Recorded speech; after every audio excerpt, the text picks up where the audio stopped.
Mr. Silent Channel. Kabanata 951 hanggang 960. Unti-unti, nagsimula siyang makabisado ng ilang mga trick, kinokontrol ang indayog ng sentro ng grabidad, at sa wakas ay bumagal ng kaunti. Matapos mag-slide ng halos 10 minuto, biglang sumigaw si Long Yuzo sa harap, "Mag-ingat, may bangin sa harap, dahan-dahan." Habang nagsasalita, mahusay niyang kinokontrol ang snowboard at bumagal, ngunit si Tang Wulan ay hindi kasing ayos niya, nagmamadali pa rin siya. Sa sandaling ito, humigpit ang baywang ni Tang Wulan. Hindi alam ni Long Yuzo kung kailan siya dumating sa likuran niya, hinawakan ng dalawang kamay ang mga damit sa kanyang baywang, at ang bilis ng pag-slide pasulong ay biglang bumaba ng husto, ngunit si Long Yuzo iyon. Passively tinulungan siya ni Yuzo na bumagal mula sa likuran niya. "Sir, ang taas ng level ng skiing mo."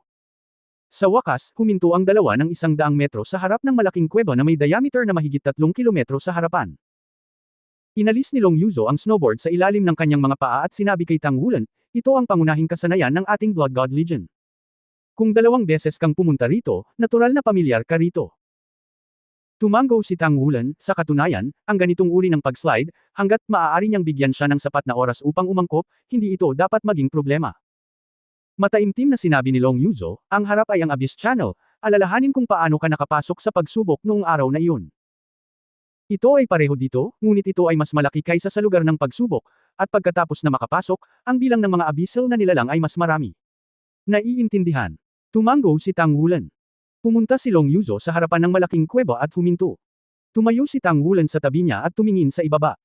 May madilim na lugar sa ibaba, paminsan-minsan ay may mahinang dagandong, at may nyebe mula sa paligid. Sa pag-slide pababa, maraming malalaking tagaytay ng yelo sa paligid ng kuweba. Tila ang malaking kuweba na ito na may diameter na higit sa 3 kilometro ay parang isang napakalaking bibig na lumulunok, na parabang lahat ay maaaring lamunin dito. Idiniin ni Long Yuzo ang kanyang kanang kamay sa kanyang dibdib, at kaagad pagkatapos, nakarinig si Tang Wulan ng sunod-sunod na kalabog. Una, isang maliit na piraso ng metal ang pumutok sa kanyang dibdib, at pagkatapos ay lumabas ang mga piraso ng metal na armor, at mabilis itong tinakton ni Long Yu ni Snow. Nakakagulat, ito ay isang set ng maliliit na mecha. Matapos masakop ang lahat ng Dragon Rain at Snow, ang mecha na ito ay mukhang 3 metro lamang ang taas. Kung ikukumpara sa normal na mecha, ito ay mas maliit sa laki. Mayroong isang grupo ng mga natitiklop na pakpak sa likod nito, at tila may mga airjet sa ilalim ng mga paa, na itinutulak ito. Direktang lumutang ang katawan ni Long Yuzo. "Ikaw ang 2-character battle armor. Bitawan mo ito. Walang pag-aalinlangan sa ibaba. Gayun din, buksan ang Abyss Isolation Shield at buksan ang Invisible Vest."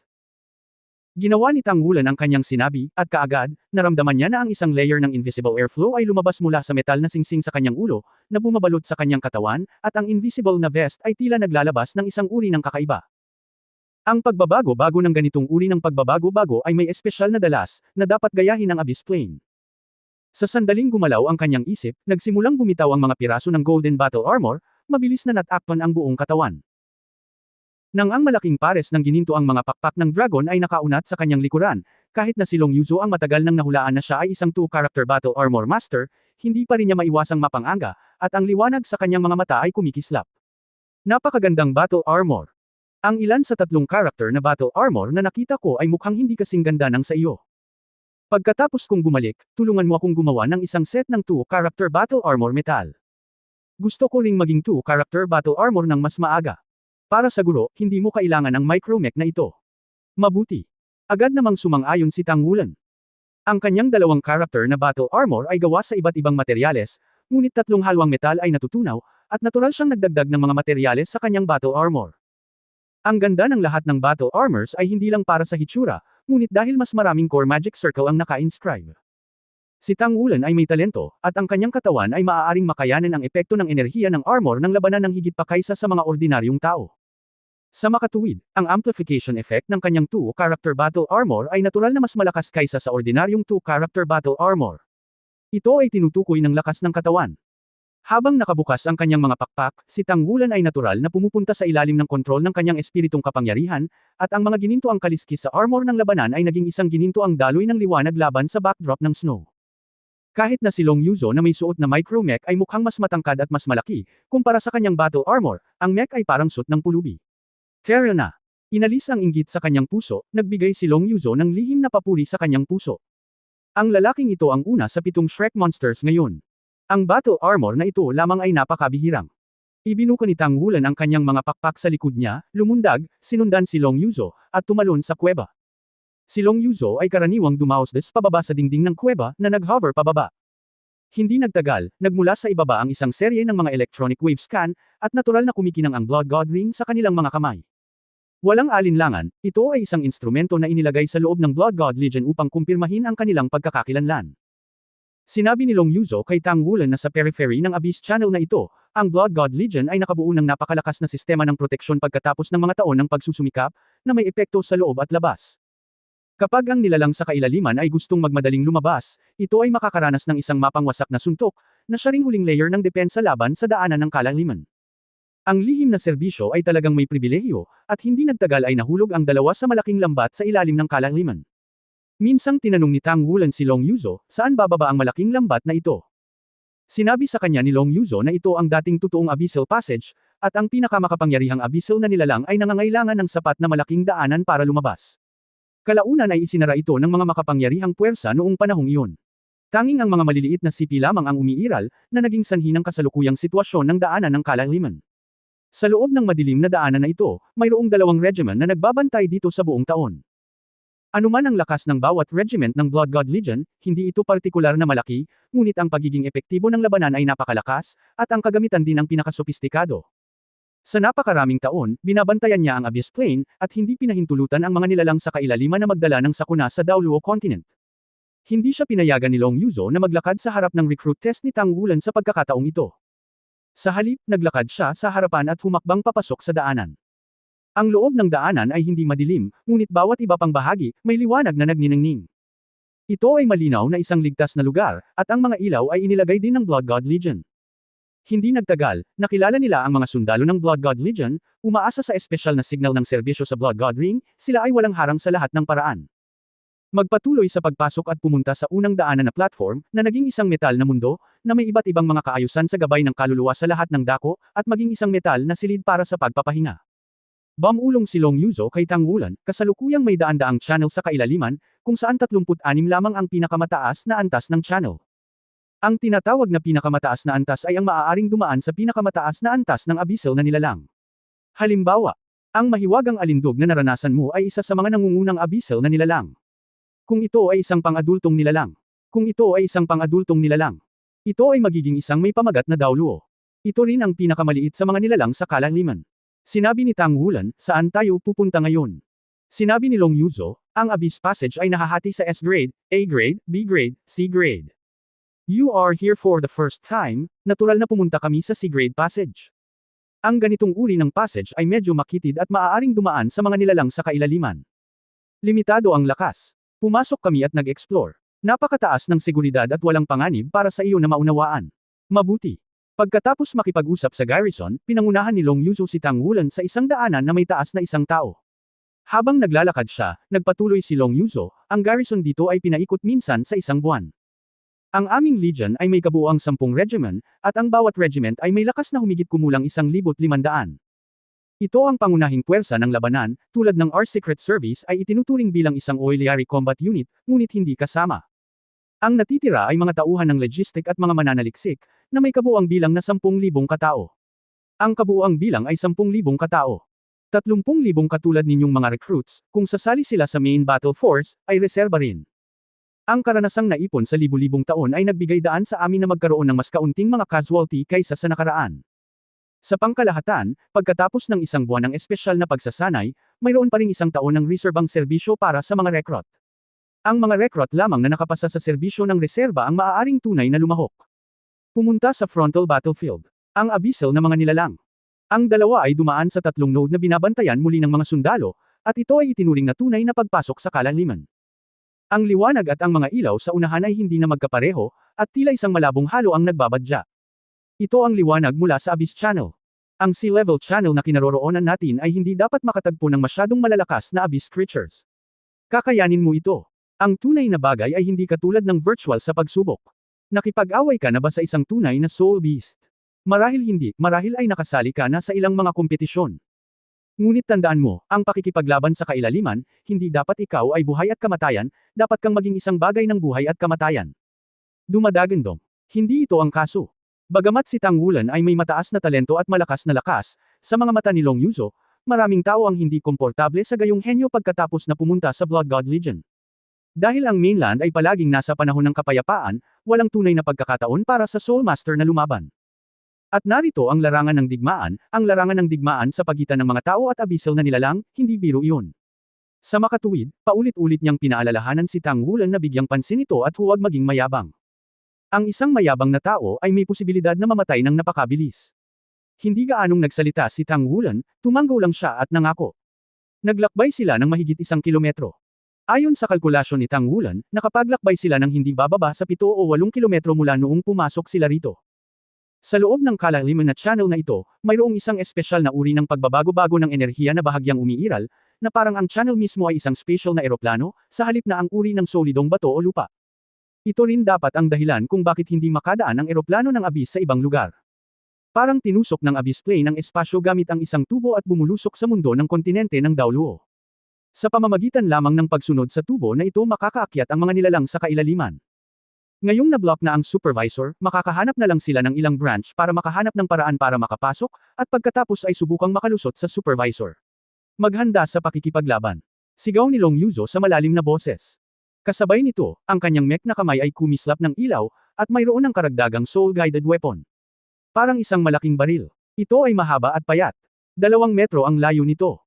Ang bar aisles ay lalong mahaba, ngunit ito ay mas payat kaysa sa mabilis na sunog na bar aisles na inayos ni Tang Wulan, ngunit malabo itong nararamdaman ni Tang Wulan. Ang pagbabago-bago ng enerhiya na nakapaloob sa sandata na ito ay nakakatakot, at maging ang kanyang mga depensa ay naramdamang nanganganib. Matapos hawakan ni Long Yuzo ang soul-guided firearm sa kanyang kamay, biglang lumitaw muli ang aura ng buong tao. Hindi na iyon ang orihinal na lamig, ngunit tuluyan ang nawala ang kanyang aura, at pati ang banta ng baril sa kanyang kamay ay nawala. Para bang ang buong tao ay pinagsama-sama sa hangin. Ngunit malinaw na nasa harapan niya siya, at hindi napigilan ni Tang Wulan na mapabuntong hininga sa kanyang kakayahan na mapagtagumpayan ang kanyang hininga. Hindi pa talaga naiintindihan ni Tang Wulan ang mga kakayahan ni Long Yuzo, ngunit malabo niyang maramdaman na ang kanyang antas ng paglilinang ay dapat na nasa ikalimang singsing. Si Tang Wulan ay isinilang sa Shrek Academy at palaging nahaharap sa mga kalaban sa mas mataas na antas. Sa makatuwid, sa kanyang puso, ang pagiging epektibo ng labanan ni Long Yuzo ay hindi maaaring maging mas malakas kaysa sa kanyang sarili. Ngunit sa sandaling ito, nang si Long Yuzo ay hawak ang baril na ginagabayan ng kaluluwa, ang pakiramdam na ito ay medyo nayanig. Dapat ay mas malakas si Long Yuzo kaysa sa inaakala niya. Ang babaeng major na ito ay dapat na makamit ang gayong ranggo ng militar sa bisa ng kanyang lakas. Matapos ilabas ni Long Yuzo ang sandata, ang bilis din nito. Bahagyang tinapik niya ang kanyang mga daliri nang hindi gumagawa ng anumang ingay, at mabilis na sumugod. Ang bawat daanan ng kalaliman ay magkakaroon ng isang lugar na katulad ng isang node, at ang lugar na ito ay parang isang silid na bato, at ito rin ang pinakakaaya-aya sa labanan. Pagkatapos tumawid sa isa pang node, biglang huminto si Long Yuzo, tumingin sa isang instrumento sa kanyang kamay, at pagkatapos ay gumawa ng tahimik na kilos kay Tang Wulan.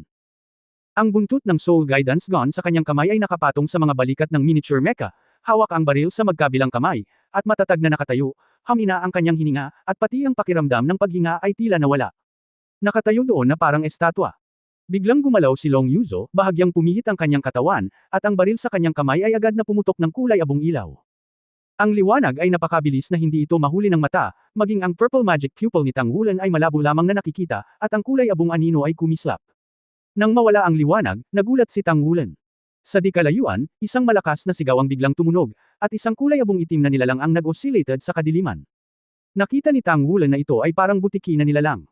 Kulay abo itim ang buong katawan, na may malahok na mga spike na tumutubo kung saan-saan.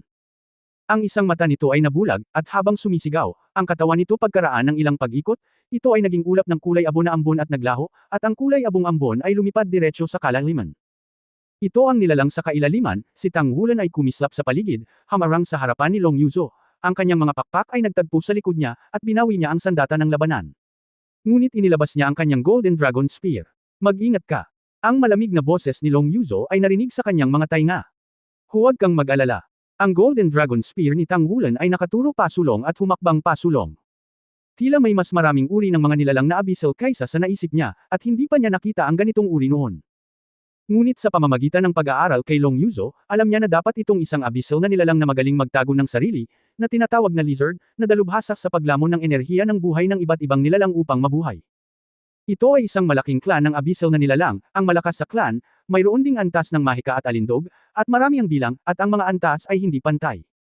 Ang mga panlaban ng katawan ay napakalakas, at ang tanging kahinaan ay ang mga mata. Swish, swish, swish. Sa sandaling ito, may ilang mga figurang sumugod sa kanila na parang kidlat, at may ilan pang lumalamon na butiki, ang ganitong uri ng mga nilalang ay pinagsama-sama. Napatay ang nasa harapan, at natural na sumugod ang mga kasama sa likod. Ang gintong sibat ng dragon sa kamay ni Tang Wulan ay nanginginig, at libu-libong spearlights ang agad na bumaha sa kuweba. Binabalot yung iilang kumakain ng butiki. Puff, puff, puff. Sa sunod-sunod na mahinang ingay, sunod-sunod na tinusok ng sibat ng gintong dragon ang mga kumakain na butiki. Dahil sa sobrang bilis, ang makikita ay noong tumusok sa kanilang katawan ang sibat ng gintong dragon, lahat sila ay naglabas ng kulay abong-agos ng hangin mula sa mga butiki. Gayunpaman, ang kulay abong-agos ng hangin na ito ay nabigong makatakas, ngunit sinipsip ng Golden Dragon Spear. Pagkatapos, sinundan niya ang Dragon Spear at pumasok sa katawan ni Tang Wulan. Matapos ma-filter ng Golden Dragon Spear, ito ay tunay na purong enerhiya. Pinaikit ni Tang Wulan ang kanyang mga mata at biglang naintindihan. Matapos mapatay ang mga nilalang na ito sa kailaliman, ang karamihan sa kanilang sariling enerhiya ay mababawi ng kalaliman. Sa makatuwid, kahit na maraming abyssal na nilalang ang napatay o nasugatan, ang kalaliman ay dapat na muling buuin. Kasabay nito, napatunayan din niya sa pamamagitan ng mga totoong laban na ang enerhiya ng mga nilalang sa kailaliman ay maaari ng mahigop ng kanyang sarili gamit ang Golden Dragon Spear. Ang enerhiya ng mga lumalamon na butiki na ito ay napakaliit upang magdulot ng anumang epekto, ngunit ito ay palaging mabuti upang makaipon ng mas kaunti. Ito ay mas mahusay kaysa sa wala. Napakasayang kung umasa lamang sa mga kayamanan ng langit, materyal at lupa upang mapabuti ang pisikal na fitness ng isang tao. Hinawakan ni Long Yuzo ang baril sa likod niya, tumingin sa malapad niyang balikat, at patuloy na pinatay ang lizard. Nakahinga agad siya ng maluwag. Kahit sa harap ng mga totoong laban, hindi siya stage fright, halatang marami siyang karanasan sa pakikipaglaban. Hindi masama. Sinulyapan ni Tang Wulan ang kanyang Blood God Ring, pinatay ang 3 Devo-uring lizards, at binigyan siya ng 30 merit points. Ang galing ng nakakagat na butiki na ito ay halatang higit pa sa isang paniki na may 4 na kuko. Si Tang Wulan ay patuloy na sumulong, at ang lumalamon na mga butiki ay patuloy na sumusulpot, ngunit sila ay patuloy na naging kanyang mga merito at enerhiya. Matapos madaanan ng isang daanan na humigit kumulang 500 metro, naunang naglakad si Tang Wulan at pinatay ang higit sa 40 lumalamon na lizards at nakakuha ng daan-daang karapat-dapat na mga gawa. Ito ay maaaring ituring bilang kanyang unang palayok ng ginto. Sumunod si Long Yuzo sa likuran niya para mag-obserba, habang tumitingin siya, lalo siyang nabigla. Nang harapin ni Tang Wulan ang lizard, napaka-stable ng kanyang combat effectiveness. Bukod dito, ang kanyang sinaksak ay hindi kailanman naging susi sa mata ng butiki, o ulo ng butiki. Ang ulo ng butiki ay napakatigas, sapat na kung ikukumpara sa halwang metal, ngunit sa harap ng gintong dragon na baril, ito ay parang tumatagos na tofu, at wala man lang itong panlaban. Oo naman, napakalakas nito sa santukan na labanan. Si Long Yuzo ay unti-unting nag-relax, at dumating din ang dalawa sa pangalawang node ng daanan. Kung ikukumpara sa nakaraang node, ang node na ito ay medyo mas malaki. Mayroong isang kuweba na halos 50 metro ang lapad, at ang enerhiya sa nakapalibot na espasyo ay napakalakas. Sa sandaling lumakad siya sa pasukan, nakita ni Tang Wulan ang isang pares ng kulay abong mata na puno ng kamatayan at katahimikan. Isa itong napakalaking butiki. Kung ikukumpara sa naunang butiki, ito ay higit sa 10 beses na mas malaki. Mahigit 7 metro ang haba nito at natatakpan ng makapal na kulay abong kaliskis. Sa paghinga, paulit-ulit ang kulay abong kaliskis na ito. Sa proseso ng pagbubukas at pagsasara, ang isang malabong kulay abong kasalukuyang hangin ay inilabas mula sa ilalim ng mga kaliskis. Mag-ingat, ito ay isang mas mataas na antas ng isang malaking mapait na butiki. Ang ambon na inispray nito ay magiging ambon o baluti, na patuloy na nagbabago. Subukang huwag lapitan nito. Paalala ni Long Yuzo sa malalim na boses. Si Tang Wulan ay sumugod sa isang iglap, itinutok ang gintong sibat ng dragon. Kasabay nito, ang katawan ng gintong dragon ay pinakawalan, ang mga kaliskis ng gintong dragon ay sumasakop sa buong katawan, at ang mga palad ng magkabilang kamay ay naging mga gintong kuko ng dragon. Lalong kumislap ang gintong liwanag sa kanyang mga mata. Ang malaking butiki ay umungal, at ang ambon na nag-spray mula sa ilalim ng kaliskis ay biglang naging siksik. Ang ambon ay mabilis na umabant. Nang makita ang gininto ang dragon na sibat ni Tang Wulan, biglang tumigas ang ambon, natatakpan lang ang gintong sibat ng dragon. Naramdaman na lamang ni Tang Wulan na lumubog ang kanyang gintong dragon na sibat, na parang nahulog ito sa kumunoy. Kasabay nito, ang makapal na kulay abo na hamog ay patuloy na sumugod sa kanya, na tila ganap na tinatakpan ang kanyang sarili. Sa sandaling ito, na sinamahan ng dagandong, ang malaking butiki ay umungal, at ang nakapalibot na makakapal na hamog ay biglang nawala sa kalahati. Itinapon din ang malaking katawan nito bilang tugon. Hindi mo kailangang tingnan si Tang Wulan para malaman na ito ang kontribusyon ni Long Yuzo. Ang pagharang ng suntukan, pangmatagalang pagpatay, ito ang karaniwang mode ng labanan sa hukbo. Itinaas ni Tang Wulan ang kanyang kaliwang kamay at kumaway, na nagpapahiwatig na ayos lang siya. Pamitik ang Golden Dragon Spear sa kanyang kamay. Sa ilalim ng ginintoang liwanag, ang kulay abong ambon ay sumabog at ang ginintoang liwanag ay kumikislap. Tinusok ng gintong sibat ng dragon ang ulo ng kumakain ng butiki. Biglang, isang mas mayamang enerhiya kaysa bago patayin ang ordinaryong lizard ay ipinakilala sa katawan, at ang lizard ay lumabog din, ngunit walang bakas ng kulay abong hangin na nawawala. Oo naman, ito ay talagang isang magandang lugar para sa paglilinang. Lihim na pinuri ni Tang Wulan. Lumapit na sa kanya si Long Yuzo sa mga oras na ito, mag-ingat ka, huwag kang pumasok. Ang mga nilalang sa kailaliman ay hindi maaaring tretuhin ng may sentido komon. Minsan, ang ating mga tila mahinang kalaban ay maaaring magdulot ng napakalaking problema. Oo. Tumango si Tang Wulan at sinabing, ngunit hindi mo kailangang magmadali upang kumilos. Hindi pa huli ang lahat para kumilos kapag sigurado kang nasa panganib ako. Ngumuso si Long Yuzo, hindi ko kilala ang mabubuting tao. Tumawa si Tang Wulan, babae. Paano niya mabibigo na makita na ang Long Yuzo na ito ay masyadong mapagkompetensya, at mayroon pa ring malabo na pag-iisip na ihambing sa kanyang sarili. Kung titingnan ang sarili niyang singsing sa dugo ng Diyos, tumaas ng 50 ang halaga ng merito. Para kay Tang Wulan, naramdaman na lang niya na ang bilang ng mga abyssal na nilalang sa maliit na daanan na ito ay medyo maliit. Sige at pumasok sa susunod na lagusan. Gayunpaman, nang sumisid na si Tang Wulan sa tunnel, biglang lumitaw ang isang babala. Siya ay may espiritual na kapangyarihan ng Lingyuan Realm, at ang kanyang perception ay mas malakas kaysa sa pangkaraniwang tao. Halos hindi na siya nagdalawang isip na saksakin ang sibat ng gintong dragon. Sa gitna ng malalim na dagandong ng dragon, isang gintong dragon ang lumipad at sumabog pasulong kasama ang gintong sibat ng dragon. Pumunta, ito ay ang gintong dragon na umaakyat sa langit. Bagamat ito ay nagmamadali lamang, ang kahusayan ni Tang Wulan sa pag-akyat ng Golden Dragon ay gumamit pa rin ng hindi bababa sa 70% ng kanyang kapangyarihan. Boom! Sa gitna ng dagandong, isang figure ang sumabog sa kailaliman ng lagusan, at si Tang Wulan ay malabo lamang na nakakita ng isang pares ng pulang dugo na mga mata. Ang kanyang figure ay kumislap, at siya ay sumugod muna sa tunnel, ang gintong katawan ng dragon ay inilabas, at ang mga mata ni Tang Wulan ay parang kuryente. Pagpasok pa lang sa tunnel ay nakita ko na isa itong napakakakaibang nilalang na may 6 na kuko sa buong katawan, at ang katawan nito ay parang shuttle. Agad siyang nagising, ito dapat ang 6 na kuko na demonyo na binanggit ni Long Yuzo, isang soul beast na napakagaling magtago at maglihim. Ang defensive power ng Sixth Claw Devil ay medyo malakas, kahit na binaril ito pabalik ni Tang Wulan, mukhang hindi ito nagkaroon ng anumang pinsala. 6 na matutulis na kuko ang direktang tumusok sa lupa. Kaagad pagkatapos, sa ilalim ng mga paa ni Tang Wulan, isang malaking siksik na spur ang lumabas. Ang bawat tinak ay lubhang matalim at mukhang balingkinitan, ngunit ito ay puno ng panganib. At sa itaas ay nagtataglay din ito ng malupit na aura ng pagkasira. Puff puff puff. Sa gitna ng sunod-sunod na tunog ng pagsabog, biglang lumiit ang pulang mata ng 6 na kuko ng demonyo sa di kalayuan. Tinamaan ang pag-atake nito, ngunit nang ang taong iyon ay nakatayo doon, ang lahat ng kanyang boses ay nagmula sa kanyang mga udyok at nabasag. Hindi man lang umiwas si Tang Wulan. Ngunit ang saksak na iyon ay hindi makalusot sa kanyang gininto ang depensa ng katawan ng dragon. Sa malamig na singhot, ang kanang paa ni Tang Wulan ay biglang tumama sa lupa. Sa isang malakas na kalabog, nabasag ang lahat ng tinak sa kanyang katawan. Kaagad pagkatapos noon, ang gintong sibat ng dragon sa kanyang kamay ay lumipad palabas, at ang gintong liwanag ay kumislap, at ang lumilipad na 6 na kuko na demonyo na inalog-alog ng kanyang paa ay direktang ipinako sa lupa.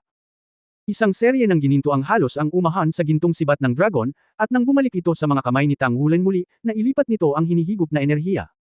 Sa pagtingin sa double-pointed dragon spear sa kanyang kamay, hindi maiwasan ni Tang Wulan na humanga mula sa kaibuturan ng kanyang puso.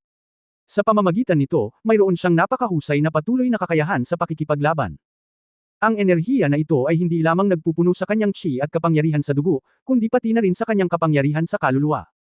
Sa tulong ng digmaan, naramdaman na ni Tang Wulan na ang pagpunta sa Blood God Legion na ito ay hindi isang masakit na bagay, ngunit isang magandang pagkakataon para sa kanya. Hanggang sa panahong ito na pumasok si Long Yuzo sa kuweba, para lang makita na ang 6 na kuko na demonyo ay namatay sa ilalim ng gintong dragon na sibat ni Tang Wulan. Maaari rin niyang harapin ang Sixth Claw na Diablo, ngunit magaling siya sa pangmatagalang pag-atake, na nangangailangan ng lambanog. Napakalakas ng depensa ng Sixth Claw Devil, at magtatagal bago mapatay ang Sixth Claw Devil. Pagkatapos magbigay ng thumbs up kay Tang Wulan, sinabi ni Long Yuzo, ano ang pakiramdam mo? Ngumiti si Tang Wulan, hindi masyadong masaya. Kinaikit ni Long Yuzo ang kanyang mga mata, hindi sapat, ano ang gusto mo? Maaari kitang bigyan ng babala na ang sinumang mabilis na mamatay ay mayabang. Huwag masyadong mapagmataas. Hindi kakaunti ang mga henyo na nakarating sa Legion noon. Ngunit ang henyo na nakaligtas ay ang tunay na henyo. Well, naiintindihan ko. Sige. Humakbang pasulong si Tang Wulan. Sinundan siya ni Long Yuzo, nakatingin sa malapad niyang balikat, tuwid na likod, puting damit, at isang gintong sibat, hindi niya maiwasang makaramdam ng kaunting pagkatulala. Malabo, naramdaman na lang niya na ang lalaking ito sa kanyang harapan ay kahawig ng kanyang magiging kataypa na hindi mabilang na beses na nagpapantasya sa kanyang isipan. Ngunit kasabay nito, lumabas din sa kanyang isipan ang sinabi ng kanyang ama. Siya ay talagang napakahusay, ngunit sa parehong paraan, habang siya ay mabuti, ang kanyang ginagawa ay ganap na naiiba sa mga ordinaryong tao. Kung maaari, mas gugustuhin niyang maging hindi gaanong mahusay. Naturally, hindi alam ni Tang Wulan ang maingat na pag-iisip ni Long Yuzo, at patuloy na pinatay ang mga nilalang sa kailaliman at nakinabang sa kanila, na ginawang puno ng fighting spirit si Tang Wulan sa oras na ito at humakbang pasulong. Umaasa sa obserbasyon ng Purple Magic Pupil at matalas na mental power perception, sunod-sunod na pinatay niya ang ilang nilalang sa kailaliman. Kahit na ang enerhiya na hinihigop ay hindi masyadong marami, ito ay isang magandang bagay. Walang problema na madagdagan ang kanyang sariling pagkonsumo. Pagdating sa node, mas matagal ito kaysa dati. Ito ay dahil ang mga nilalang sa kailaliman na nakatagpo sa daan ay mas malakas kaysa sa orihinal na lumalamon lizard. Nang makita ang liwanag mula sa harapang butas ay lumitaw, ngunit nang marating niya ang dulo ng daanan, si Tang Wulan ay hindi sabik na sumugod palabas, ngunit tumigil. Ang node na ito ay mas malaki kaysa sa nauna, ngunit ang hininga na dumating sa oras na ito ay nagpatigil sa kanya. Bagamat ikinubli ng invisibility vest sa kanyang katawan ang kanyang hininga, nang lumitaw siya, marami pa ring aura ang nakalok sa kanyang direksyon. Sa node na ito, mayroong hindi bababa sa daan-daang mga abyssal na nilalang, at mayroong higit sa 100 ng mga uri ng mga ito lamang, na ganap na naiiba mula sa nakaraang sitwasyon kung saan mayroon lamang isang malaking butiki na kumakain. Marami. Si Tang Wulan ay kahanga-hanga. Dumating din si Long Yuzo sa likuran niya sa oras na ito, huwag ka nang bumaba, mag-ingat. Gumamit ng kagamitan kung kinakailangan. Oo. Tumango si Tang Wulan. May hawak na Golden Dragon Spear, nagbabantay sa bakana ng kuweba. Hindi na kailangan para sa kanyang aktibong pag-atake, ang mga nilalang sa kailaliman na natagpuan sa node ay sumugod na. Ang mga unang sumugod ay ang pinakamalapit na kumagat na butiki, lahat sila ay malalaki ang sukat. Ang mga kaliski sa mga nanunuot na butiki ay patuloy na nagsasara, at isang makapal na abuhing ambon ang bumulwak patungo sa gilid na ito. Si Tang Wulan ay ngumiti ng walang pakialam, at ang gintong sibat ng dragon sa kanyang kamay ay lumipad sa kanyang palad at mabilis na naging isang magaan na kurtina. Ang malakas na enerhiya ng dugo ay namumulaklak palabas kasabay ng pag-ikot ng gintong sibat ng dragon, na hinihipan ng kulay abong ambon na hindi malapitan. Kasabay nito ang pagtapak ng kanyang kanang paa sa lupa. Ang gintong dragon ay umuuga sa lupa.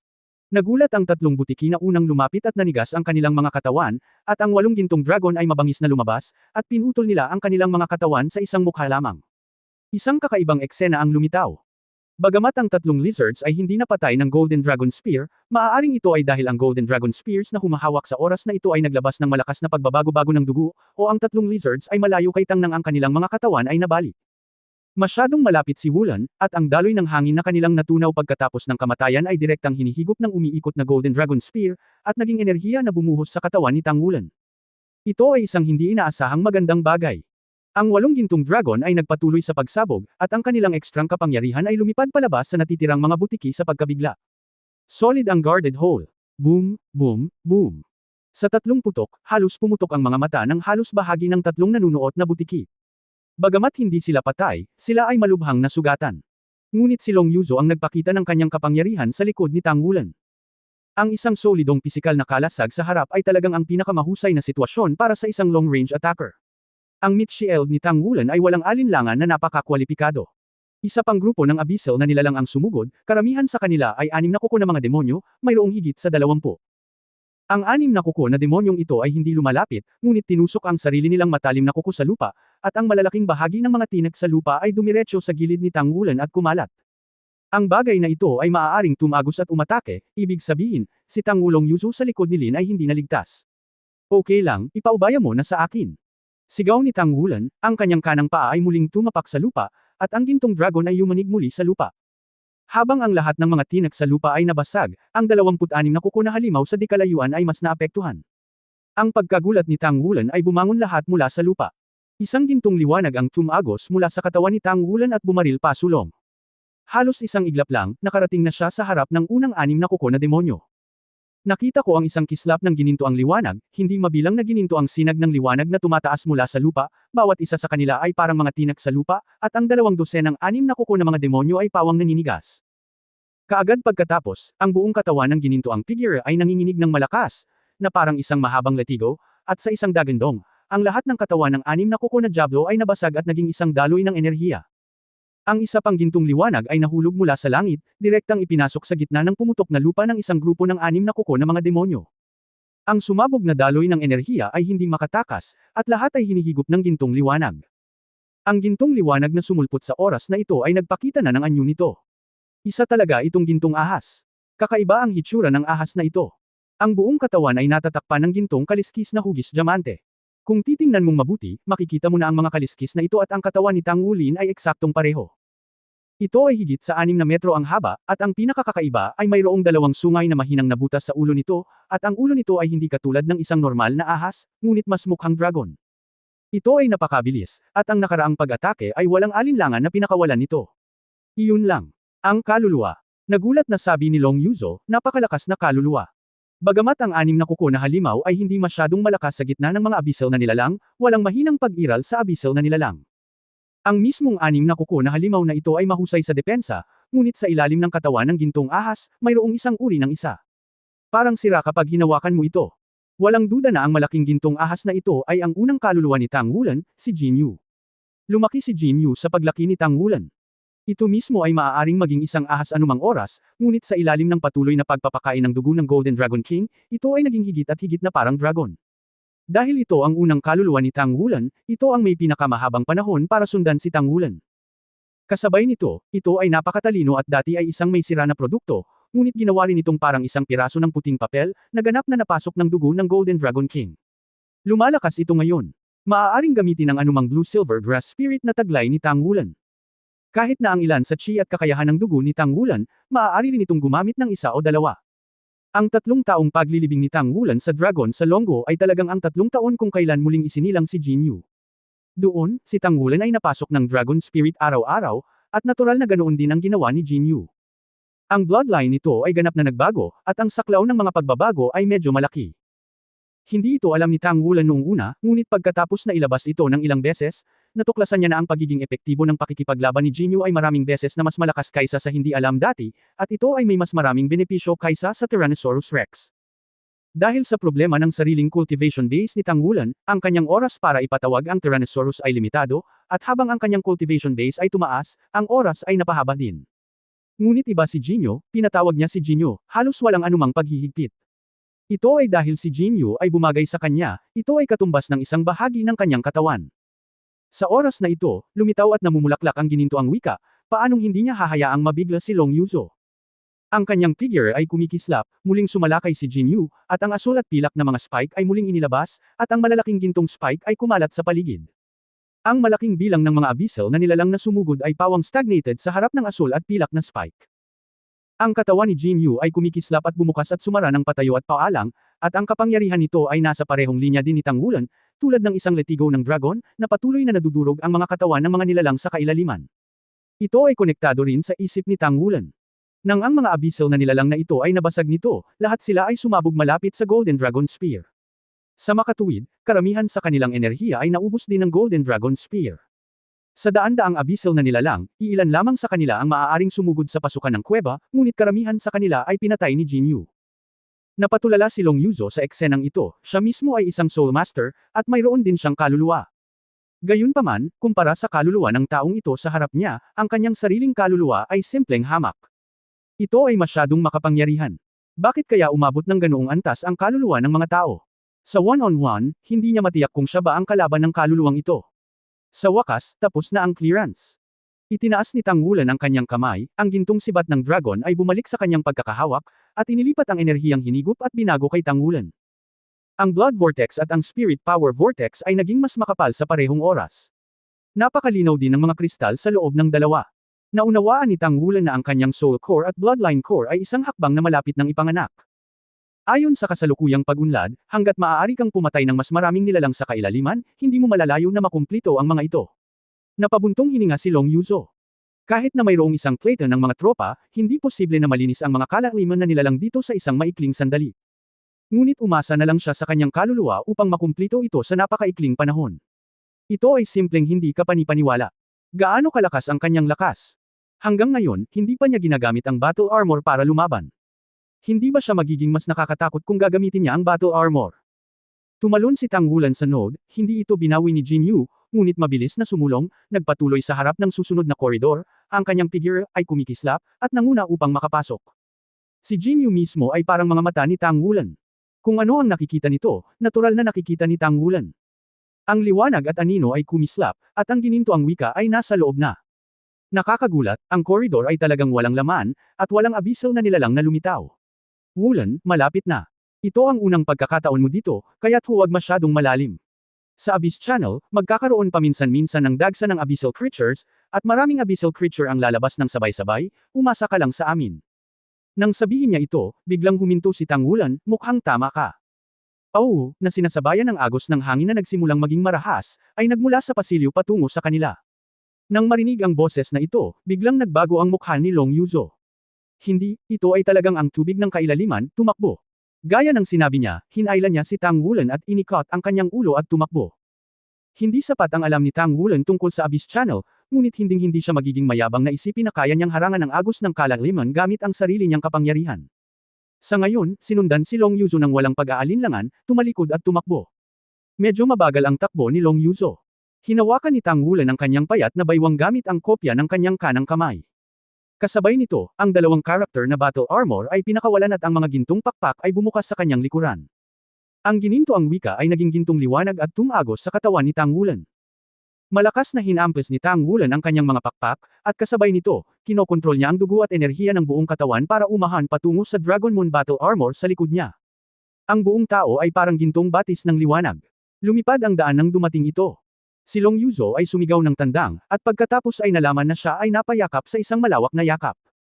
Dahil sa sobrang bilis, hindi niya maimulat ang kanyang mga mata nang umihip ang hangin, ngunit medyo gamaan ang pakiramdam niya sa hindi maipaliwanag na oras. Ang bilis naman. Sa buong puwersa ng armor ng labanan, ang kanyang bilis ay tila hindi mas mababa sa magic charm. Paulit-ulit ang tunog ng "woo" mula sa likuran, at halatang palapit ito ng palapit.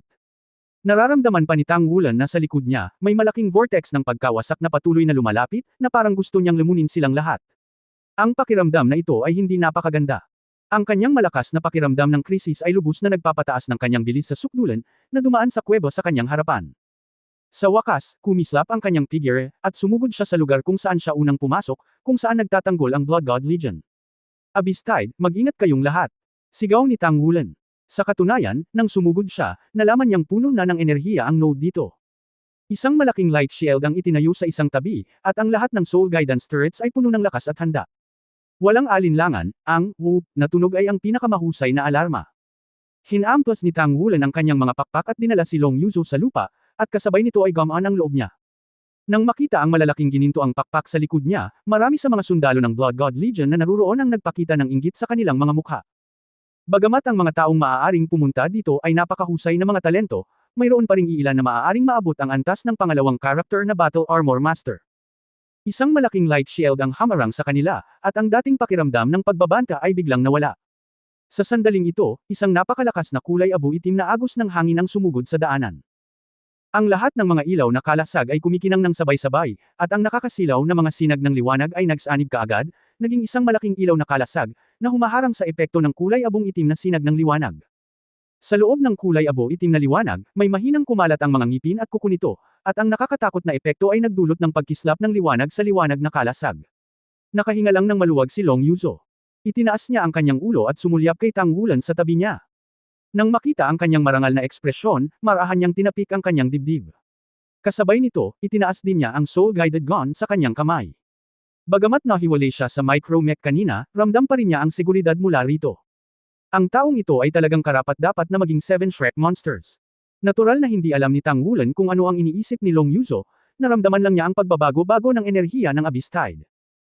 Sa paghusga mula sa kasalukuyang kalasag na nabuo ng mga kalasag ng enerhiya na ito, bagamat ito ay pansamantalang naharang, ang pagbabago-bago ng pagtaas ng tubig ay napakalakas, at tila hindi ang kalasag sa harap nito ay maaaring maging ganap na nagtatanggol.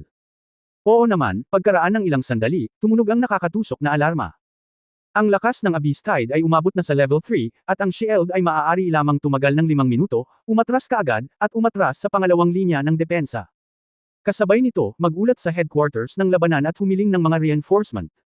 Ang mga nilalang sa kailaliman ay malamang na maglunsad ng isang malawakang pag-atake. Pumunta ka. Hinayla ni Long Yuzo si Tang Wulan at unang sumugod sa daanan.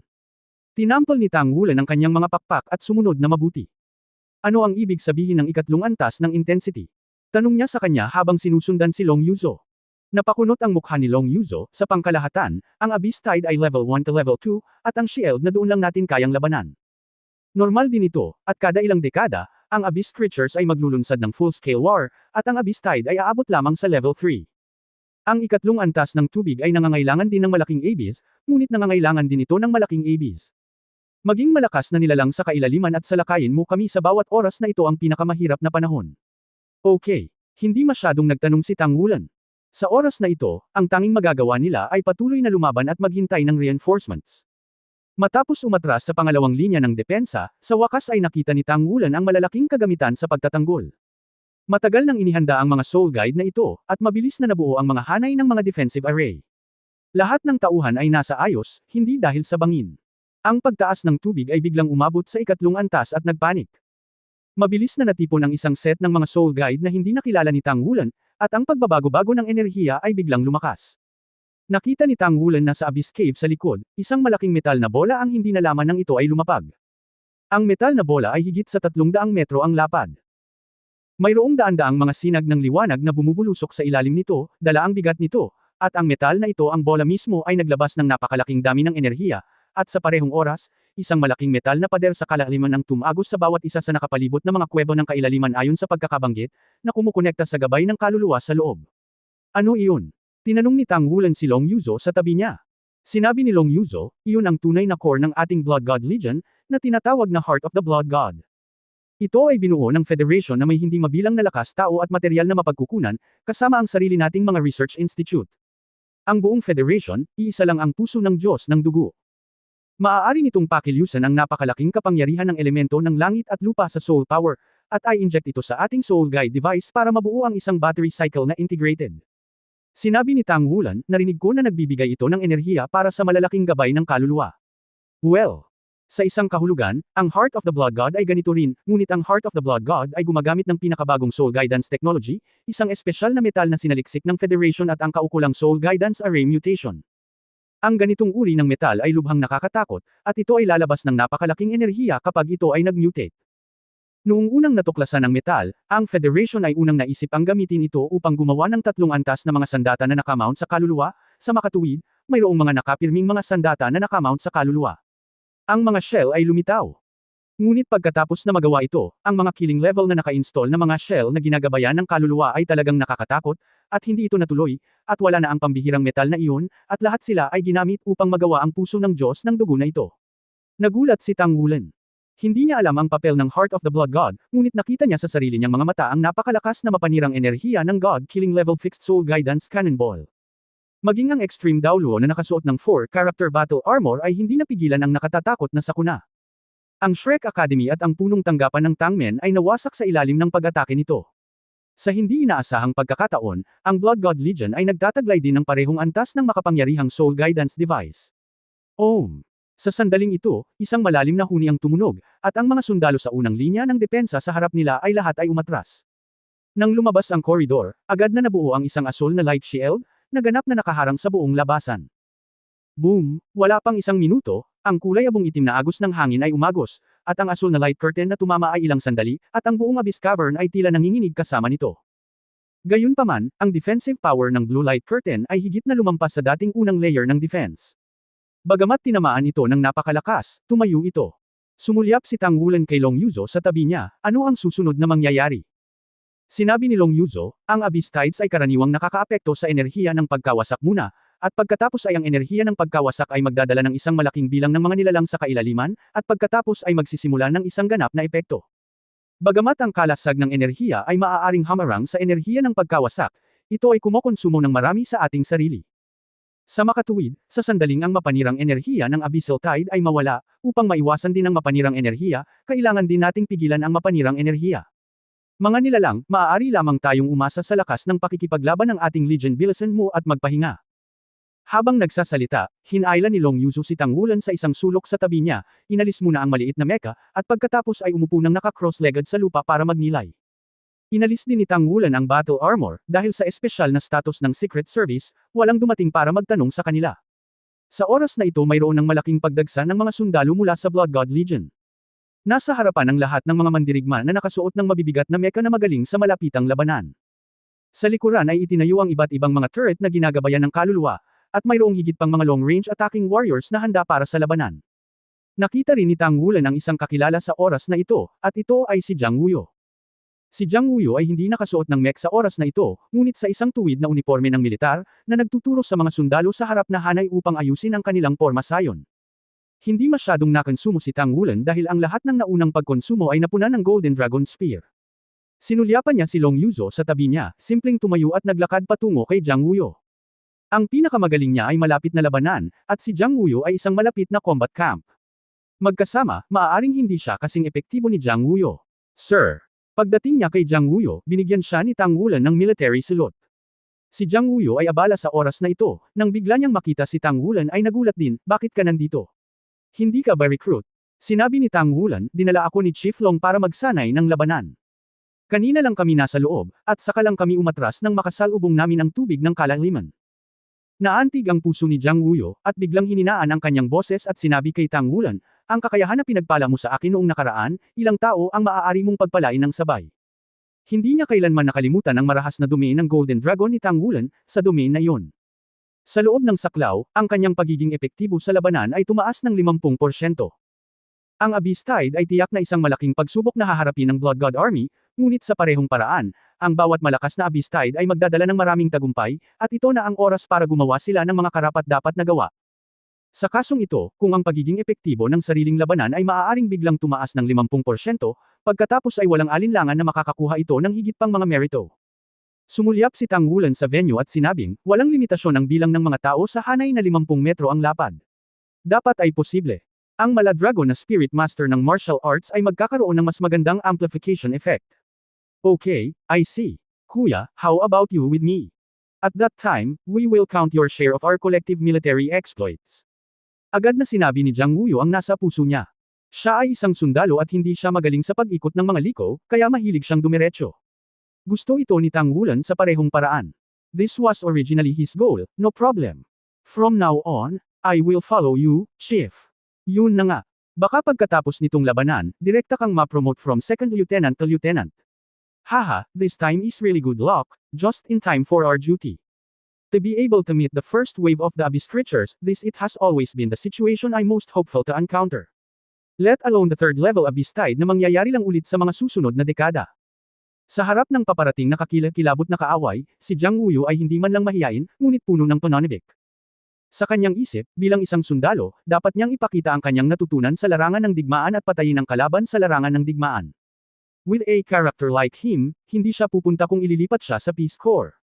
Dito lamang siya maaaring magkaroon ng kasiyahan sa pagpatay ng mga kaaway ng paalang at paalang. Napakaganda ng impresyon ni Tang Wulan kay Jiang Wuyo, lalo na noong araw na iyon ay halatang pinigilan niya ang kalaban gamit ang dugo ng Golden Dragon King, ngunit nagawa pa rin ni Jiang Wuyo na magpakita ng malakas na pagiging epektibo sa pakikipaglaban. Ito ay walang iba, ngunit ito ay magagawa lamang sa purong malakas na espiritu ng pakikipaglaban. Sa makatuwid, inaasahan din niyang makita kung hanggang saan ang maaabot ni Jiang Wuyo sa larangan ng digmaan, at higit na umaasa na makita kung gaano kakilakilabot ang pagiging epektibo ng labanan ng Blood God Legion. Dumating siya sa Blood God Legion bilang isang opisyal, syempre, hindi lamang para mapabuti ang kanyang ranggo, ngunit upang subukang magkaroon ng kanyang sariling kapangyarihan. Nang malaman niya na talagang binabantayan ng Blood God Legion ang channel ng Abyss, medyo nadismaya siya. Kahit na maaari siyang magkaroon ng isang tiyak na lahi dito, hindi niya maalis ang mga tauhan ng lahi na ito upang maprotektahan ang daluyan ng kalaliman. Ngunit kahit na, kung ang Blood God Legion ay sapat na malakas, malaki pa rin ang pakinabang nito sa kanya. Tinapik ni Jiang Wuyo si Tang Wulan sa balikat, sumunod ka sa akin. Gaya ng sinabi niya, ipinagpatuloy niya ang pag-utos sa mga combat personnel na nasa harapan niya. Huwag tingnan ang karaniwang kawalan ng ugat ni Jiang Wuyo, ngunit kapag siya ay nasa isang estado ng digmaan, tila binago niya ang kanyang sarili. Siya ay nagbigay ng mga utos ng napakatahimik, at ang kanyang paghatol ay hindi naapektuhan ng kanyang malakas na espiritu sa pakikipaglaban. Ang bawat detalye ay bibigyan ng pansin, at sa lalong madaling panahon, isang bakal na linya ng depensa na may lapad na 200 metro ang inilatag ng kanyang suntukan na batalyon. Sa pamamagitan ng pagmamasid, natuklasan ni Tangulan na ang melee battalion ay may kabuuang 100 mechas, na lahat ay nasa itaas ng purple level, at mayroon pang 5 itim na mecha. Kung ito ay nasa labas, ito ay hindi isang battalion configuration, ngunit isang mecha brigade. Ito ay katumbas ng isang unit sa antas ng rehimyento. Ngunit narito, ito ay isang kampo. Higit pa riyan, ang melee battalion ay may isa pang daang one-word battle armor masters. Ang pagiging epektibo ng labanan ng mga taong ito ay hindi mas mababa sa mga dibisyon ng mecha. Ang lakas ng isang batalyon ay karaniwang nasa pagitan ng 300 at 500. Ang suntukan na batalyon ni Jiang Wuyo ay nilagyan ng 300 tao. Maikling ipinaliwanag ni Jiang Wuyo na ang mecha ay puno ng 2 tao upang mas may sigawa ang kapangyarihan ng mecha. Ang kapangyarihan ng espiritu ng isang tao ay hindi kasing ganda ng 2 tao, at ang 2 espiritu ay maaaring magkatugma sa isa't isa. Ngunit ang dami ng mecha ay masyadong malaki, at ang ilang maliliit na labanan ay hindi kasing daling gamitin ng Armor Master. Kaya mayroong 100 Battle Armor Masters upang makipagtulungan. Bagamat isa lamang itong Battle Armor Master, tiyak na hindi dapat maliitin ang combat power. Sa buong kampo ng suntukan, walang Soul Master na may level ng cultivation sa ibaba ng 4th ring. Kung ito ay hinayla palabas, ang lakas ng batalyon na ito ay tinatayang walang problema sa pagharap sa isang 10,000 miyembrong dibisyon. Ito ay talagang karapat-dapat na maging ang pinakapiling kapangyarihan sa labanan. Siyempre mayroong higit sa isang suntukan batalyon, at mayroong 3 suntukan batalyon sa kabuuan. Mayroong kabuuang 36 na malalaking channel. Ang bawat isa ba sa kanila ay magkatulad na pagsasaayos. Ang bilang ng mga tropang responsable para sa pangmatagalang pag-atake sa likod ay mas mababa kaysa sa mga batalyon ng suntukan sa harap. Ang kanilang firepower ay walang alinlangan na ang pinaka-epektibo sa pagsira sa mga nilalang na napakalalim. Si Tangulan ay palaging sumusunod kay Jiang Wuyo, nakikinig sa kanyang pag-uutos sa hukbo, maaari siyang ituring na natututo sa totoong larangan ng digmaan. Bihira ang ganitong pagkakataon. Sa wakas, natapos ang utos ni Jiang Wuyo, at lahat ng paghahanda sa pagtatanggol ay ginawa. Nanginginig pa rin ang Abyss Channel, at ang epekto ng mapanirang enerhiya ay mas malakas kaysa sa alon. Ito ay naging walang katapusan. Ngunit ang lahat ng mga sundalo ng Blood God Legion ay mukhang napakalmado sa oras na ito, ang mga Soul Guide ay kinasuhan lahat, at lahat ay pinanatili sa pinakamahusay na kondisyon ng pakikipaglaban. Dumating na rin ang backup army, pero hindi pa bumaba, handang palitan ang mga sundalo dito para lumaban. Ang lakas ng 2 dibisyon ng Blood God Legion at ng Megatron Abyss Passage sa loob ng libu-libong taon ay hindi makatwiran. Anuman ang mga pagbabagong nararanasan nila, mabilis silang makakareact. Ito lamang ay pambihira. Isang mahinang liwanag ang kumislap, at isang mahinang ngiti ang lumitaw sa mukha ni Tangulan. Sa ilalim ng hiningang puno ng bakal na ito, naramdaman din niyang nagsimulang kumulo ang kanyang dugo. Ngunit para sa lahat ng mga tao, sino ang hindi gustong tumayo sa larangan ng digmaan at madama ang pagkabigla ng bakal at dugo sa larangan ng digmaan? Sa sandaling ito, masasabing ito ang unang pagkakataon ni Tangulan sa larangan ng digmaan at ang unang pagkakataon na humarap siya sa ganoong kalaking labanan. Mayroong halos 2,000 tao sa kanilang daanan. Tinanong din ni Tangulan si Jiang Wuyo kung mayroong 36 na mga daanan na babantayan, ang isang lugar ay 2,000 katao, at ang hukbo ay hindi sapat na malakas. Pagkatapos ng lahat, ang pangunahing puwersa ng labanan ay 15,000 katao lamang. 7 sipi lamang ang kayang hawakan nito. Ngunit sinabi sa kanya ni Jiang Wuyo na hindi ito maaaring kalkulahin ng ganito, at hindi ganoon kadaling simulan ang Abyss Tide sa Abyss Plain. 36 na sipi, kapag lumitaw ang Abyss Tide, 3 lang ang pinakamarami. Sa makatuwid, ang lahat ng mga depensa ay hindi kinakailangan. At sa loob ng bawat channel, mayroon talagang isang kalasag para sa pagtatanggol. Kung ang tide ng Abyss ay lilito sa mas maraming channel, kung gayon ang defensive power ng Heart of the Blood God ay maaari ding lumaban ng mahabang panahon, na nagpapahintulot sa hukbo na bumalik at patayin ang mga nilalang sa kailaliman na sumugod pagkatapos ng enerhiya ng kailaliman. Kasabay nito, ang Legion ay may mga puwersang reserba, pati na rin ang ilang mga espesyal na sandata na ginagabayan ng kaluluwa, na partikular na naglalayong sa mga nilalang ng kalaliman. Ang libu-libong taon ng pagtatanggol ay naging matatag, at natural na mayroong isang paraan upang harapin ito. Pagkatapos makinig sa kanyang paliwanag, hindi na nagtanong pa si Tangulan, tingnan mo na lang ito. Matapos ang mapangwasak na epekto sa enerhiya na tumagal ng halos 2 oras, unti-unting hamina ang tunog ng wupang. Ngunit nakikita na ni Tangulan na sa likod ng asol na light curtain, ang mga makakapal na nilalang sa abyssal ay napuno ang buong labasan ng kuweba.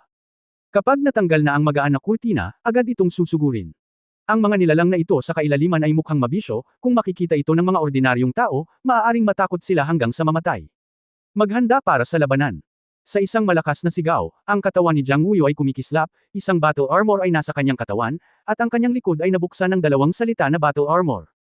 Ang buong katawan ng kanyang sandata sa labanan ay ipinakita sa bakal na itim, nang walang anumang napakarilag na mga linya, ngunit ito ay napakabigat.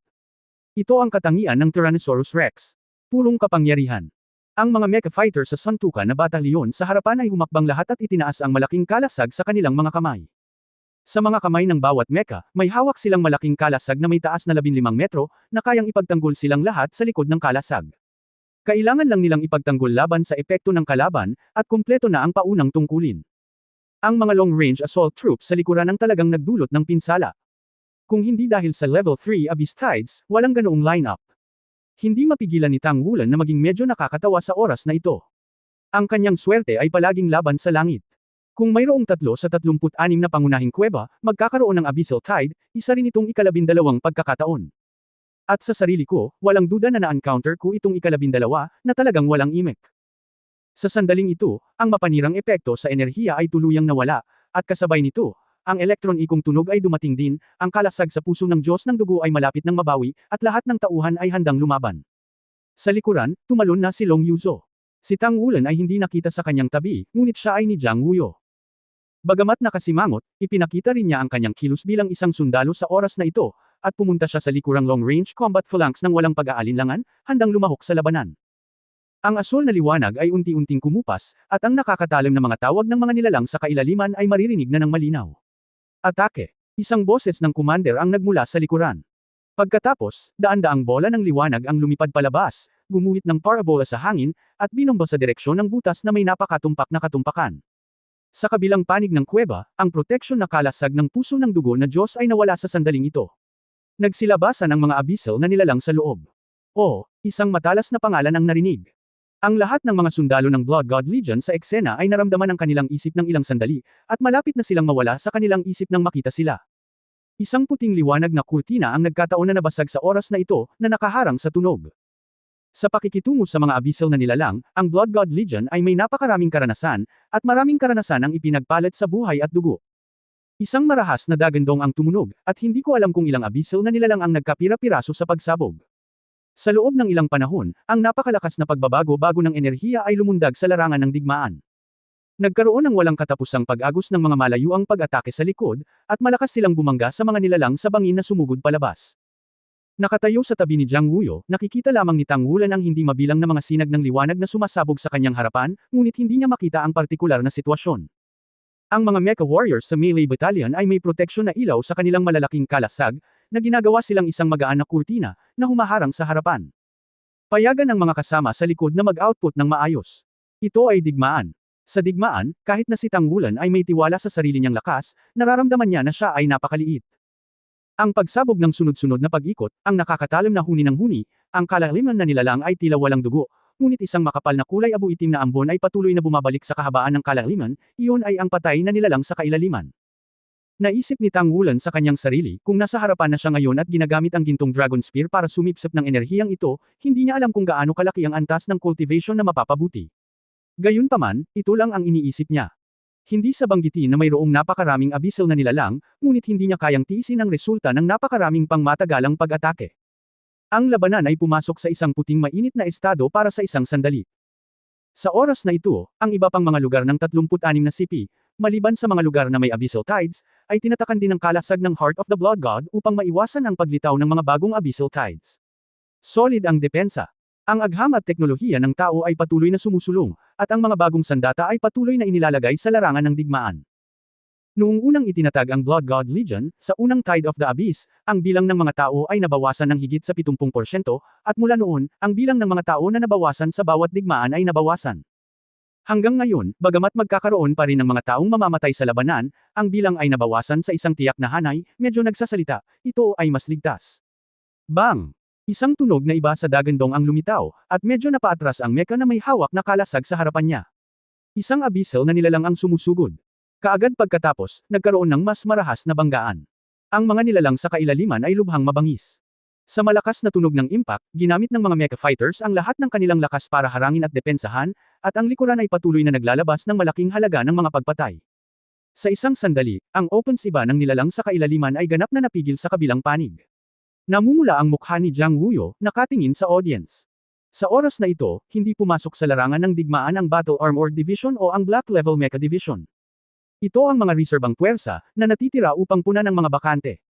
Sa paghusga mula sa intensity ng pag-atake ng kasalukuyang kalaban, hindi sapat na banta sa depensa.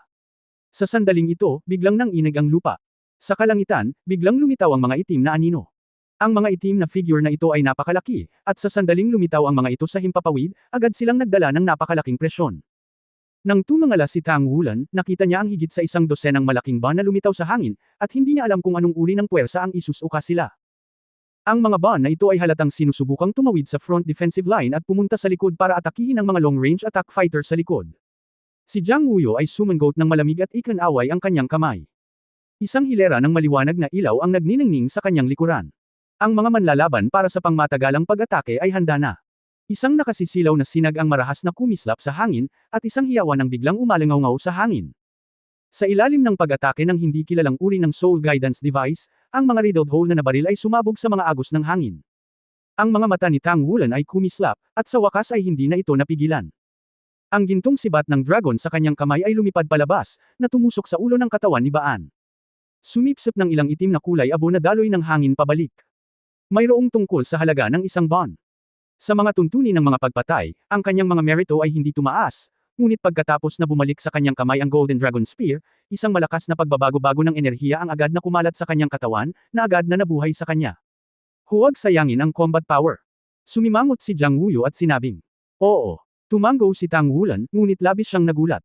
Si Baan ay karapat-dapat na maging isang mataas na antas ng abyssal na nilalang. Ito ay isang nilalang. Matapos malinis ang enerhiyang hatid nito sa kanya, hahayaan nito ang kaluluwa at dugo sa kanyang katawan. Ang mga kristal na nuclei ay nagpapakita ng mga palatandaan na sila ay malapit ng mag-condense ng lubusan. Tahimik na pinapakilos ang dalawang vortices sa kanyang katawan, hinihigop ang panlabas na enerhiya na ito, at sabay na dinadalisay ito ng 2 beses, na naiwan lamang ang pinakamahalagang bahagi. Nang hindi maipaliwanag na natuwa si Tang Wulan, biglang, na may mahinang ingay, isang mecha sa kanyang harapan ang biglang lumipad palabas na may dalang kalasag at walang babala. Mabangis na hinampas sa likuran. Nagbago ang ekspresyon ng mukha ni Jiang Wuyo, at sumugod siya ng may biglaang pagkislap. Gamitin ang iyong katawan upang harangan ang mecha. Boom! Nagbanggaan ang dalawa, medyo hindi pa rin mapigilan si Jiang Wuyo Tyrannosaurus, at lumipad pa atras kasama ang mecha. Nagmuni-muni rin si Tang Wulan sa oras na ito, pinakilos ng pangunahing pamamaraan ng katawan ng kapangyarihan ng chi at dugo, ang kanyang mga paa ay hamampas, at siya ay sumugod. Hinawakan si Jiang Wuyo na nakapatong ang 2 kamay, bigla niya itong hinarangan at ang mecha. Gayunpaman, nang sila ay lumapag, ang kalasag sa kamay ng mech ay nabasag na. Ang mecha ay bumagsak sa lupa na may mga sparks ang lahat. Nang mabuksan ang hatch, duguan na ang sundalo sa loob at namatay. Hinarangan ng Black Level Mech ang gap sa oras. Ang mga mata ni Tang Wulan ay kumislap, at nakakita siya ng isang figure. Isa itong matangkad na babae. Ang buong katawan ay natatakpan ng isang layer ng dark purple na kaliskis, na may isang pares ng mga pakpak sa likod, at mga kuko ng buto sa tuktok ng mga pakpak. May malalim na itim na liwanag sa kanyang mga mata. Maraming mga pag-atake ng enerhiya na ginagabayan ng kaluluwa ang bumagsak sa kanya, hanggat ito ay pumasok sa loob ng 3 metro ng kanyang katawan, agad itong matutunaw ng mag-isa, at hindi na ito posibleng sumabog. Lumalabas ang Black Emperor. Mag-ingat, lahat. Title Daoluo, please. I block ito. Umungol si Jiang Wuyo. At sa sandaling ito, ang black level na mecha na katatapos lang napuno ay binomba at lumipad pataas, humahampas sa kanila. Hindi lamang iyon, sa sandaling lumitaw ang puwang at ang figure ay lumitaw, ang itim na nakabaluti na babaeng may mga pakpak ay lumitaw sa likuran. Sa pamamagitan ng pagwagayway ng kanyang mga kamay, biglang bumuhos ang isang itim na agos ng hangin, at 12 ng mga mecha sa paligid ang natapon lahat, at ang defensive line ay biglang napunit ng isang malaking puwang. Sa sitwasyong ito, hindi na kailangang maglabas ng utos si Jiang Wuyo, at sumugod ang backup battle armor warriors. Umungol si Jiang Wuyo, at sabay na sumugod sa itim na nakabaluti na babae. Ito ang unang pagkakataon na nakita ni Tang Wulan ang ganitong uri ng nilalang. Kamukha ito ng tao, at napakaganda ng hitsura nito. Kahit na ang figure nito ay itinuturing na isang demonyo sa mga tao, at ito ay talagang kaakit-akit. Ngunit siya ay 3 metro ang layo, at ang itim na kaliskis na nakatikip sa kanyang katawan ay naglabas ng malago na ningning. Ang Black Emperor at ang Demon ay parehong top-level Abyss creature, at sila ang mas maliit sa mga top-level Abyss creature, na kayang tumawid sa Abyss Channel para pumunta rito. Kung ikukumpara sa Magic Charm, ang itim na Emperador ay hindi masyadong mabilis, ngunit ang kanilang pagiging epektibo sa labanan ay mas malakas. Ang bawat itim na emperador ay may antas ng lakas na hindi mas mababa kaysa sa isang taong title Daoluo. Tanging ang hitsura lamang ng itim na emperador na ito ay agad na naging dahilan upang lumitaw sa krisis ang orihinal na matatag na sitwasyon ng labanan. Ang mga sinag ng enerhiya mula sa likuran ay nakatutok sa apoy, at kasama ng mga mandirigmang nakasuot ng labanan, halos hindi nila napigilan ang itim na emperador. Ngunit mas maraming nilalang sa kailaliman ang nagmamadali. 5 o 6 na buwan ang sumugod mula sa puwang at nabangga ang mga mecha fighters ng malapitan. Natutunan ni Tang Wulan ang mga kapangyarihan ni Bon. Nang hindi nakasuot ng battle armor, kailangan niyang mag-concentrate sa pagharap dito. Ang lilang mecha ay mukhang medyo marupok sa harap ni Bon. Isang mabangis na dagandong ng dragon ang tumunog mula sa bibig ni Tang Wulan, ang sandata ng labanan ay agad na taglay, at ang pang-apat na liwanag ng 4 na gintong singsing na espiritu sa kanyang katawan ay nagningning, at isang gintong halo ang biglang lumawak mula sa ilalim ng kanyang mga paa. Ang kanyang Dragon Moon Battle Armor ay orihinal na napakaganda, at ang Golden Halo Expansion ay talagang parang isang kaharian. Sa ilang sandali, ang mga sundalo sa likuran ay masigla, at akala nilang lahat ay ang pagdating ng Free Character Battle Armor Master. Ang Free Character Battle Armor Master, natiyak na magkakaroon ng titulong Daoluo level combat power. Sa pagdami ng Battle Armor, kahit isang 7-ringed Spirit Master ay maaabot ang combat power ng isang may titulong Daoluo. Saan man dumaan ang gintong liwanag, ito man ay isang Battle Armor Master o isang Mecha Master, ang katawan ay matatakpan ng isang layer ng Golden Brilliance. Ang espiritu ng pakikipaglaban ay agad na tumaas sa sukdulan, at sa parehong oras, ang pagbabago-bago ng kapangyarihan ng kaluluwa ng isang tao ay lubhang nadagdagan, at ang pagbabago-bago ng dugo ay tumaas. Eksakto, marahas na larangan ng Golden Dragon. Hindi alam ni Tang Wulan kung kailan ang pinakaangkop na oras, ngunit alam niya na kung hindi niya ilalabas ang domain sa oras na ito, ang Blood God Legion ay magkakaroon ng mas maraming casualty. Si Jiang Wuyo, na nagmamadaling pumunta sa Black Emperor, na ang katawan ay nagsimulang lumaki, ang pinakahalata. Sa pagtaas ng marahas na domain ng Golden Dragon, ang kanyang buong katawan ay napuno ng isang layer ng Dark Golden Kinang.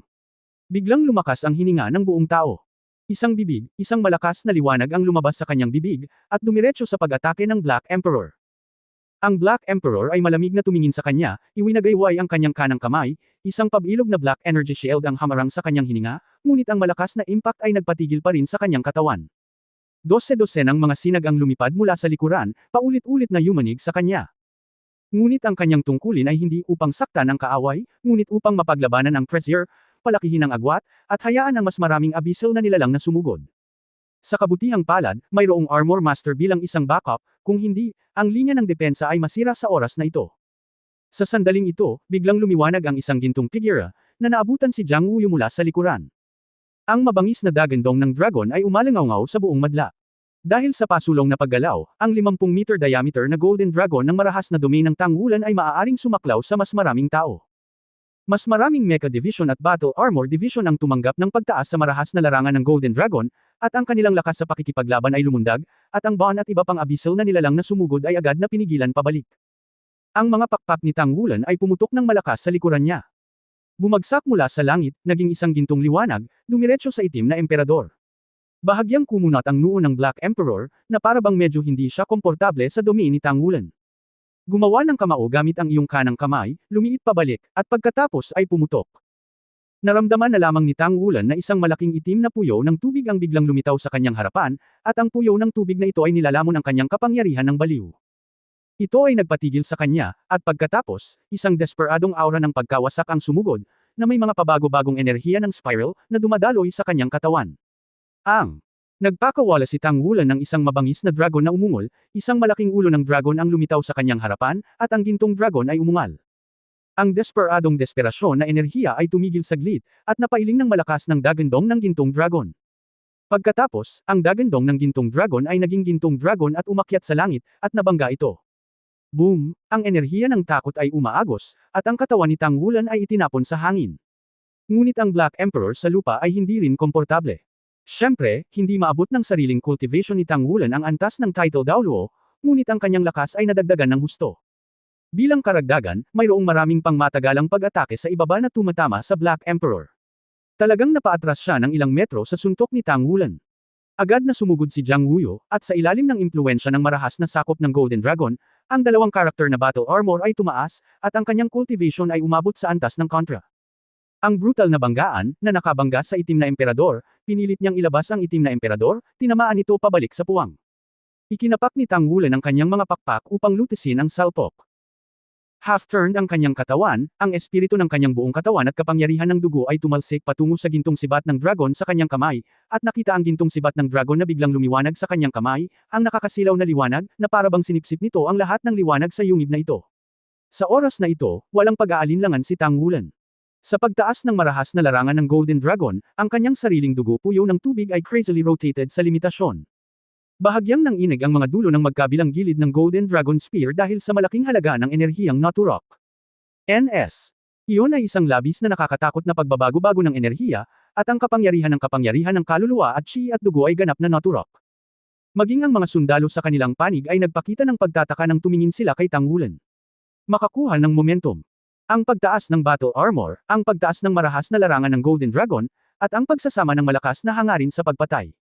Sa sandaling ito, isinama ni Tang Wulan ang lahat ng mayroon siya sa Golden Dragon Spear na ito. Ang Black Emperor na natama ni Jiang Wuyu sa gap ay halos tumalbog pabalik sa susunod na sandali, at si Jiang Wuyu ay napatigil din ng ilang buwan, at nagsimula ang dalawang panig ng malakas na banggaan. Sa sandaling ito, biglang nagdilim ang kuweba, at pagkatapos ay isang gintong kidlat ang kumislap, halos kaagad sa harap ng Black Emperor. Binetukan lang ng Black Emperor si Jiang Wuyu gamit ang isang suntok, naramdaman niya ang isang uri ng panginginig mula sa kaluluwa. Sa likod ng isang pares ng mga pakpak ay marahas na nagsara pasulong, isang malaking itim na halo ang lumitaw sa itaas ng kanyang ulo, ang itim na halo ay parang isang angkorona ay nilagyan ng malabong gintong halo sa gitna. Isang kakaibang simbolo ang lumitaw sa harap ng itim na emperador at naging isang kalasag. Ang lahat ng ito ay nangyari sa pagitan ng electric light flint. Boom! Marahas na putok si Jinguang, ang nakapalibot na Pakistan ay nabugbog ng lahat ng nakakatakot na pagbabago-bago ng enerhiya, at si Jiang Wuyu ay nagulat din sa sunod-sunod na countershock. Puff! Niyugyug ng Black Emperor ang kanyang katawan, at sa wakas ay nahayag ang mga emosyon sa isang pares ng walang pakialam at walang awa na mga mata. Ito ay nabigla at hindi makapaniwala. Ang itim na kalasag ng emperador na ginawa ng rune ay nasira, at ang gintong sibat ay tumusok sa kanyang palad at pagkatapos ay tumusok sa kanyang balikat. Ang kakilakilabot na kapangyarihan ng pagsipsip ay sumambulat kaagad, na nagiging mga layer ng halo sa gintong sibat ng dragon. Ang Black Emperor ay sumigaw ng nakakatakot, marahas na inalog ang kanyang braso, at puwersa ang itinapon ng Golden Dragon Spear, ngunit ang isa sa kanyang mga braso at kanang kalahati ng kanyang katawan ay mabilis ding nalalanta. Bumagsak ang mga balikat, at maging ang mga pakpak sa isang tabi ay mahinang bumagsak. Matapos niyang iling ang kanyang katawan, mabilis siyang bumalik sa puwang at nawala. Nagmadali na ang mga Black Level Mecha para punuin ang kanilang mga upuan. Sa tulong ng maraming master ng armor, sunod-sunod nilang napatay ang ilang Bon, at sa wakas ay naisara muli ang puwang. Mas malakas din ang mga long-range attack sa likod. Ang malalaking bola ng liwanag ay nagpatuloy sa pagguhit ng isang parabola at nahulog sa kailaliman na bayota sa loob, na nagsabog ng mga alon ng malakas na pagbabago-bago ng enerhiya. Bumagsak na si Tang Wulan mula sa langit sa oras na ito. Sa oras na ito, siya ay humihina ng dugo at kaluluwa. Hindi pa niya sinubukan, pinipigilan ang lahat ng kanyang kapangyarihan sa isang suntok. Ito ang gintong sibat ng dragon, imposibleng makatiis ng pagbabago sa ordinaryong mga armas. Ang gininto ang liwanag ay kumislap, ang gintong sibat ng dragon ay lumipad pabalik mula sa manipis na hangin at nahulog sa hawak ni Tang Wulan. Biglang, isang napakalaking enerhiya na tila umaagos mula sa mga ilog, lawa at dagat ng sabay-sabay ay baliw na iniksyon sa kanyang katawan. Komportableng umungol si Tang Wulan tulad ng mahabang tagtuyot sa ulan, hawak ang gintong sibat ng dragon at itinataguyod nito ang lupa, nakatayo doon na tahimik na hinihigop ito. Halos lahat ng hinihigop na enerhiya ay na-injected sa kanyang chi at blood vortex, at ang chi at blood vortex ay nagsimulang umikot. Ang isang hindi pa naganap na pakiramdam ng kapangyarihan ay kumalat sa buong katawan, at ang pakiramdam ng kahinaan ay naalis, kahit na ang kapangyarihan ng kaluluwa ay malayong maibalik. Marami, ngunit ang kanyang kalagayan ay agad na tumaas sa higit sa 60% ng normal na antas. Si Tang Wulan mismo ay hindi alam kung ang pag-atake ng ganoon ngayon ay makakasakit sa Black Emperor. Ang nakatagong pamamaraan ng sandata ng Tang Sect ang nagpalapot sa kanyang buong lakas ng katawan, kasama ng hindi pagkasira ng Golden Dragon Spear. Minamaliit pa rin siya ng Black Emperor, pagkatapos ng lahat, hindi niya mapigilan ang lakas ng suntok, at dumanas siya ng matinding pinsala. Gayunpaman, ito rin ang unang pagkakataon na nakita ni Tang Wulan na matapos maipako sa kanyang katawan ng Golden Dragon Spear, maaari pa rin niya itong bunutin ng hindi matuyo. Nakakalungkot lang sa puso ko na walang duda na kung makakapatay ka ng makapangyarihang nilalang na abyssal tulad ng Black and Yellow, napakalaki ng mga merito, at tiyak na malaki ang pakinabang nito sa iyong promosyon. Gayunpaman, kahit na ganoon, nasisiyahan si Tang Wulan. Hindi bababa sa naabsorb niya ang enerhiya ng Black Emperor. Sa oras na ito, naramdaman niya ang walang katapusang chi at enerhiya ng dugo sa Golden Dragon Spear tulad ng Yangtze River, at ang kanyang puso ay agad na puno ng ginhawa. Biglang nanginig ang katawan niya. Dumaloy ang chi at dugo sa kanyang katawan, na naging sanhi ng bahagyang pula sa ibabaw ng kanyang balat. Medyo abnormal ang pula na ito. Nagulat si Tang Wulan nang makitang nagsimulang magbago ang kulay ng kanyang vortex ng chi at dugo dahil sa mabilis na pag-ikot. Ang maputlang gininto ang kulay ay malapit sa maliwanag na maliwanag. Ang pakiramdam ay parang may sumasabog na puwersa. Kung ito ay nasira, ito ay sumisipsip ng labis ng sabay-sabay. Sobra na ba itong tiisin? Nagsimula ring lumitaw ang masakit na sensasyon sa kanyang mga paa, at humagulgol si Tang Wulan, ngunit hindi niya ito magagawa ngayon kung gusto niyang bitawan ang gintong sibat ng dragon. Pinuno ng isang layer ng golden halo ang Golden Dragon Spear, dahan-daang naturok sa katawan ni Tang Wulan, at ang dugo sa katawan ni Tang Wulan ay naging mas matindi.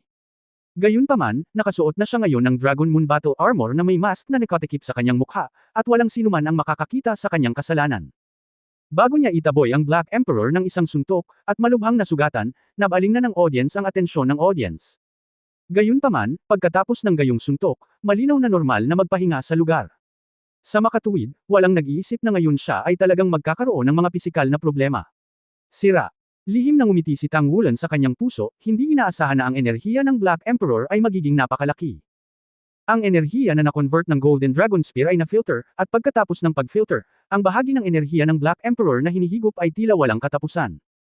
Naramdaman lamang ni Tang Wulan ang ganitong pakiramdam ng masipsip niya ang Longyun sa longgo, ngunit sa oras na ito ang enerhiya mula sa Golden Dragon Spear ay mas direkta. Maa-absorb pa ito ni Longyun sa mahabang panahon. Pagkatapos ng lahat, ito ay nasa labas ng katawan. Ngunit ang enerhiya na ibinigay ng Golden Dragon Spear ay direktang itinurok sa kaibuturan ng kanyang katawan, direktang sumanib sa kapangyarihan ng kanyang bloodline. Ang prosesong ito ay masyadong maikli, at walang oras para sa panunaw at pagsipsip. Ano ang gagawin? No way, bitbitin mo na lang. Pinakilos ni Tang Wulan ang kanyang espiritong kapangyarihan, pinalibutan ang kanyang chi at kapangyarihan ng dugo, at banayad na sinubukang kontrolin ang bilis ng pag-ikot ng chi at blood soul ring. Gayunpaman, ito ay walang silbi. Pabilis ng pabilis ang pag-ikot ng kanyang blood spirit ring, at ang maliwanag na kulay ay nagpaputi sa loob ng kanyang dibdib. Kung hindi dahil sa sarili niyang mga meridian ay sobrang tigas, natatakot ako na hindi niya ito kakayanin sa oras na ito. Hindi mapigilan ni Tang Wulan ang mapangiti ng palihim. Sobra-sobra na ito para tiisin. Hindi ba't mas nakakatakot kung masira ang ika-10 layer ng selyo ng Golden Dragon King? Hindi maganda, hindi ko na kaya. Isang malakas na pakiramdam ng krisis ang bumangon sa kanyang isipan, at sa sandaling ito, naramdaman na lamang ni Tang Wulan na biglang bumagsak ang dugong espiritu sa kanyang katawan. Ang biglaang pagbabagong ito ay nagparamdam sa kanya na ang kanyang buong katawan ay tila napisil sa loob gamit ang chi at blood spirit ring, na para bang ang buong tao ay madudurog sa mga piraso. Para maging masama. Boom! Isang dagandong na tanging si Tang Wulan lang ang nakakarinig sa kanyang katawan. Ang nakakatakot na pagsabog ay naging blanko ang kanyang buong pagkatao sa isang iglap.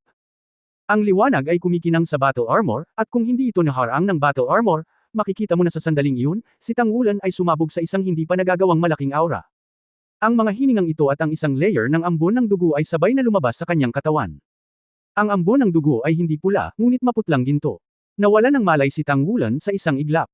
Sa sandaling ito, naramdaman na lamang niya na ang kanyang buong pagkatao ay nasira, at ang dagandong sa paligid niya, at lahat ng bagay, ay agad na nahiwalay sa ibang mundo. Ang kaluluwa ay lumulutang sa hangin, lahat ng bagay sa labas ng mundo ay naging maliwanag, at tanging ang dumadagandong na echo sa mga tainga. Paano ito magiging ganito? Ang kanyang mga pag-iisip ay nagyelo, hindi na niya maiisip ang tungkol dito, at ang kanyang puso ay puno ng hindi pa naganap na kakilakilabot. Hindi ko alam kung gaano katagal ang lumipas, tila ilang siglo na, at tila isang sandali lang. Ang katawan ni Tang Wulan ay nagyelo doon ay gumalaw, at ang palad ng kanyang kamay na nakasuporta sa Golden Dragon Spear ay humigpit muli, at mahigpit na hinawakan ang Golden Dragon Spear. Unti-unting bumalik ang kamalayan, ang buong katawan ay puno pa rin ng matinding sakit, ngunit sa mga paay, may kakaibang pakiramdam. Ito ay isang partikular na komportableng Katie, na may isang pahiwatig ng init, at ang sakit ay mabilis na nawala saan man ito pumunta. Sa wakas ay nagising si Tang Wulan. Nagulat siya nang makitang ang nakita niya sa harap ng kanyang mga mata ay isang gintong mundo, hindi ang labas, kundi ang loob ng kanyang katawan. Nakita niya ang mga gintong guhit na nagkuros sa isa't isa, ibig sabihin. Meridian. Gayon din, ang mga solidong gintong guhitan ba ay mga kalamnan. Paanong ang mga buto ay parang hiyas, ginintuang at transparent, at kahit ang bone marrow na ritmikong parang mercury ay makikita sa loob. Sinamahan ng paghinga, ang ginintoang dugo ay dumadaloy pabalik-balik sa katawan, sa kalaunan ay nagtatagpo sa puso, at pagkatapos ay pump sa buong katawan ng puso. Ang kanyang katawan ay naging isang gintong mundo, hindi ang orihinal na maputlang ginto, ngunit ang maliwanag na gininto ang kinang. Nagmamadaling inilipat ni Tang Wulan ang kanyang kamalayan sa posisyon ng kanyang dibdib. Ang vortex ng chi at dugo ay naglaho, at napalitan ng mga piraso ng kakaibang pag-iral tulad ng mga golden light band na nananatili sa dibdib, at sa kaibuturan ng mga golden light band na ito, ang isa ay halos kasing laki ng isang thumbnail, at ang buong katawan ay ipinakita sa isang hugis diamante. Ang mga kristal ay nasuspine doon ng tahimik. Hindi ito kalakihan, ngunit ito ang panimulang punto ng lahat ng mga golden light band. Ang mga golden light band ay konektado sa mga hindi maipaliwanag na pag-iral. Sa isang sulyap ay makikita ni Tang Wulan na sa itaas ng crystal core na ito, may mga malabong pag-iral tulad ng mga void at bitik. At ang mga walang laman na bitik na ito ay eksaktong selyo ng kanyang Golden Dragon King.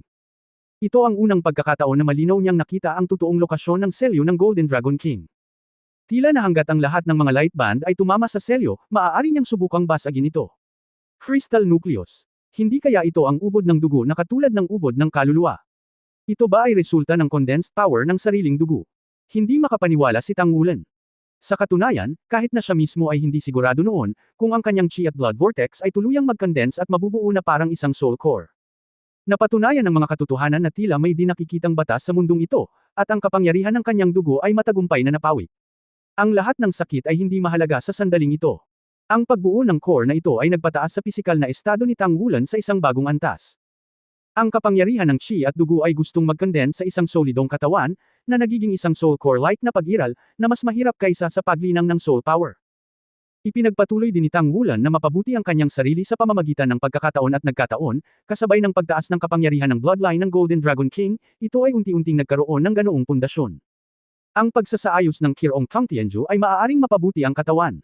Kasabay ng katotohanang kaka-absorb lang niya ng napakalaking lakas, sa wakas ay sinipa niya ang huling sipa at natapos ang hindi pa nagagawang tagumpay na ito. Halos hindi niya namamalayan na binigyan niya ng pangalan ang sarili niyang Crystal Core, Dragon Core. Kung wala ang tulong ng bloodline power ng Golden Dragon King, imposible para sa kanya na magkaroon ng ganoon kalakas na chi at blood energy, kaya nararapat itong tawagin ng Dragon Core. Naging iba ang buong tao, at parang nasira ang isang layer ng Golden Dragon King seal. Ngunit walang alinlangan na ang pagbuo ng core ng dragon ay hindi magdudulot ng pinsala sa kanyang katawan, ngunit lubos na mapapabuti ang kanyang pisikal na fitness. Sa Dragon Core na ito, si Tang Wulan ay nagtiwala sa unang pagkakataon na maabot ang ikasampung selyo ng Golden Dragon King nang hindi nabali ang kanyang katawan at namamatay.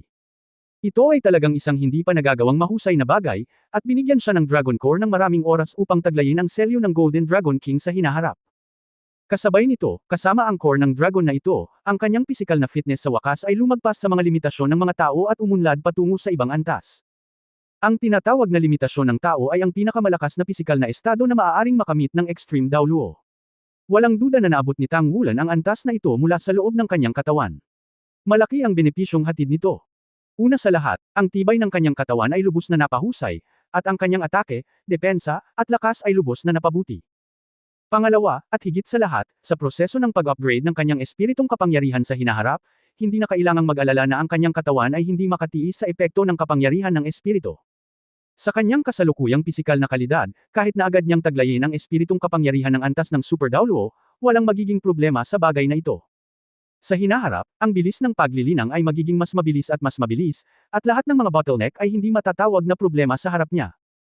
Tumayo ng tuwid, marahan niyang tinapik ang kanyang dibdib, kahit na ang lahat ay nagdurusa ngayon, ngunit ang pabaya ni Tang Wulan ay, puff and puff, pa rin. Sa sandaling iyon, pakiramdam niya ay mamamatay na siya. Sa wakas nalampasan din.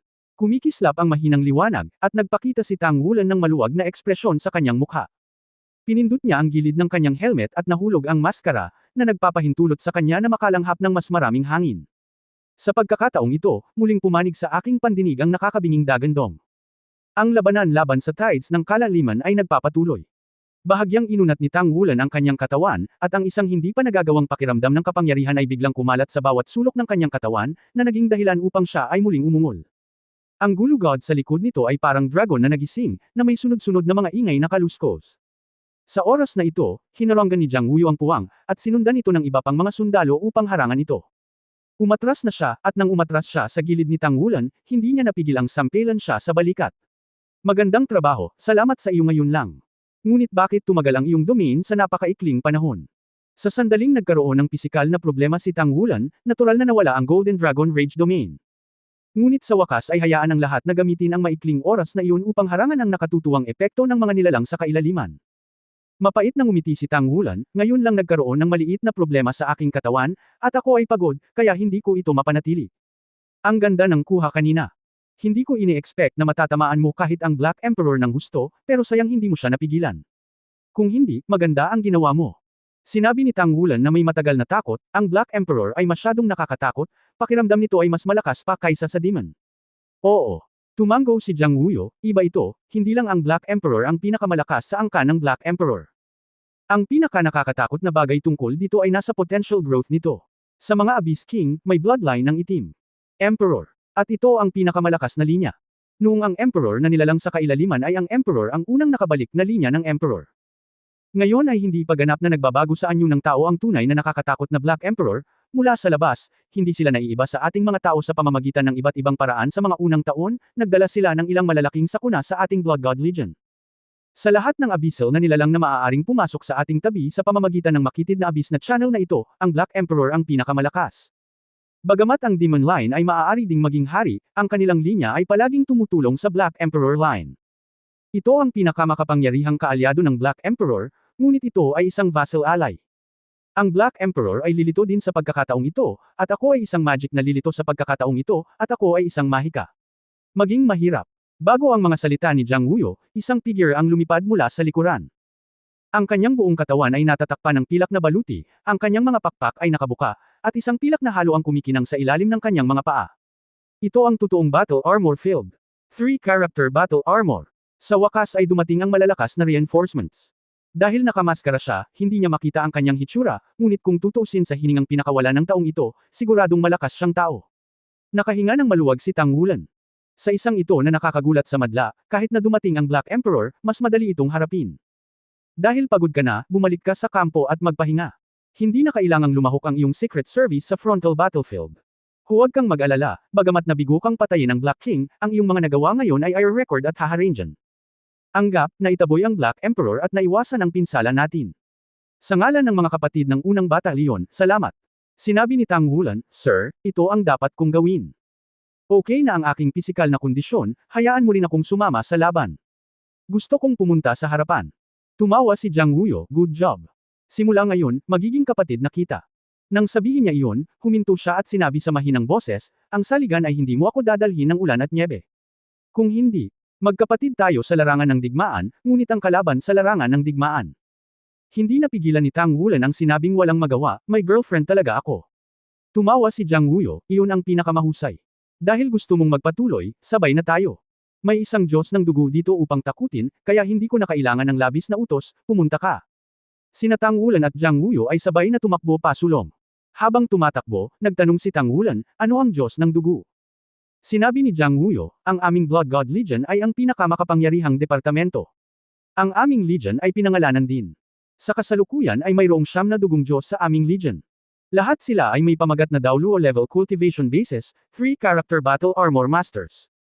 Bilang karagdagan sa pinuno ng regiment, 2 deputy na pinuno ng regiment, at 2 division raptor na commander ng 14. Title Daoluo level. For more videos, please like, share and subscribe.